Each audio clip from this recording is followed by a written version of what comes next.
توشہ خانہ 2 کیس میں بانی پی ٹی آئی کو درخواست ضمانت منظور کر لی گئی۔ اسلام آباد ہائی کورٹ نے 10-10 لاکھ روپے کے مچلکے جمع کرانے کی ہدایت کی۔ عدالتی حکم نامے میں کہا گیا ہے کہ ملزم کسی اور مقدمے میں مطلوب نہیں تو رہا کیا جائے۔ بانی پی ٹی آئی کے مچلکے کل اسپیشل جج سینٹرل کی عدالت میں جمع کرائے جائیں گے۔ تحریری فیصلہ بعد میں جاری کیا جائے گا۔ بانی پی ٹی آئی کے وکیل سلمان صفدر نے فیصلے پر خوشی کا اظہار کیا اور واضح کیا کہ اب بانی پر کوئی مقدمہ نہیں۔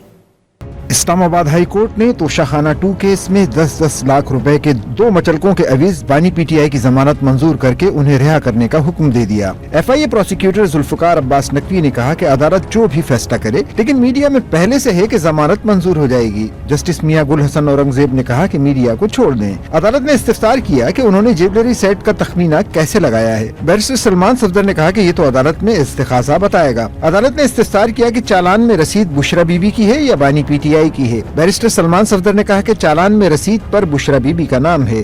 اسلام آباد کی تمام پروسیکیوشن ایجنسیز نے اس توشہ خانہ کیس پر ہاتھ سیدھا کیا ہے۔ جج افضل مجوکا صاحب کی عدالت سے بشرا بی بی عبوری ضمانت پر ہیں۔ جسٹس میاں گل حسن اورنگزیب نے استفسار کیا کہ کیا کسٹم کے تینوں اپریزرز نے بھی کسی دھمکی کا ذکر کیا۔ بیرسٹر سلمان صفدر نے جواب دیا کہ نہیں، وہ تینوں افسران کہتے ہیں کہ ان کو کسی نے اپروچ نہیں کیا۔ ایف آئی اے پروسیکیوٹر عمیر مجید نے کہا کہ بلغاری سیٹ توشہ خانہ میں جمع ہی نہیں کرایا گیا، ریاست کے تحفے کی کم قیمت لگوا کر ریاست کو نقصان پہنچایا گیا۔ بانی پی ٹی آئی اور ان کی بیوی دونوں نے فائدہ اٹھایا۔ اس پر جسٹس میاں گل حسن اورنگزیب نے کہا کہ بانی پی ٹی آئی کو کیسے فائدہ ہوا۔ ایف آئی اے پروسیکیوٹر نے کہا کہ جب بیوی کو فائدہ ملا تو شوہر کا بھی فائدہ ہوا۔ جسٹس میاں گل حسن اورنگزیب نے ریمارکس دیے کہ او پلیز، میری بیوی کی چیزیں میری نہیں ہیں، ہم پتہ نہیں کس دنیا میں ہیں۔ وقفے کے بعد دلائل سننے کے بعد اسلام آباد ہائی کورٹ نے 10 لاکھ روپے کے مچلکوں کے عوض عمران خان کی ضمانت منظور کر کے انہیں رہا کرنے کا حکم دیا۔ اپنے فیصلے میں اسلام آباد ہائی کورٹ نے ضمانت کے بعد بانی پی ٹی آئی کو ٹرائل کورٹ میں پیش ہونے کا حکم دیا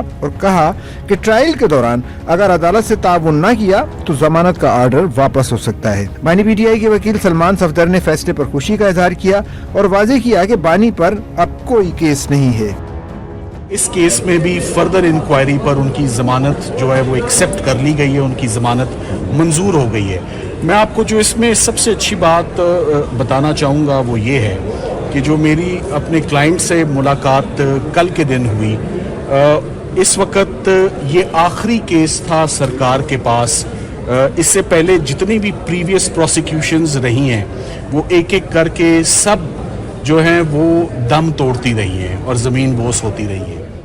قومی احتساب بیورو نے پاکستان تحریک انصاف کے بانی اور ان کی اہلیہ بشرا بی بی کو توشہ خانہ کے دوسرے کیس میں 13 جولائی 2024 کو گرفتار کیا تھا۔